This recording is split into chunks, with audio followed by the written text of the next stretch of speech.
আসবো বিনোদনে। প্রয়াত বিশিষ্ট কত্থক শিল্পী পণ্ডিত চিত্রেশ দাসকে বিশেষ শ্রদ্ধা জানালো নৃত্যাঞ্জলি ট্রেডিশনাল স্কুল অফ কত্থকের ছাত্রছাত্রীরা। প্রয়াত চিত্রেশ দাসের শিষ্য তথা নৃত্যাঞ্জলির অধ্যক্ষ সুশান্ত ঘোষের পরিচালনায় কলকাতার আইসিসিআরে অনুষ্ঠিত হল এই বিশেষ শ্রদ্ধার্ঘ্য অনুষ্ঠান।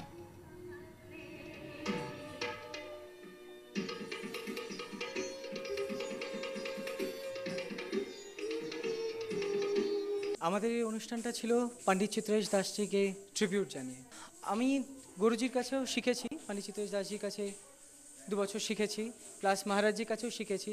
আমার স্কুলে আমি আমার বাচ্চাদেরকে জয়পুর ঘরানা, লখনৌ ঘরানা, দুটো ঘরানাই আমি শেখাই তাদেরকে। এবং যেহেতু আমি গুরুজির কাছে শিখেছি, যতটুকু জেনেছি ওনার কাছ থেকে, থ্রু আমার স্কুল, থ্রু মি, আমার স্টুডেন্টরা সারা জীবন সেটা শিখবে। জেনারেশন টু জেনারেশন গুরুজি যেটা বলতেন আমি সেটা শেখাবো, সেই প্রমিসটা রেখেই আজকের এই অনুষ্ঠানটা করেছি।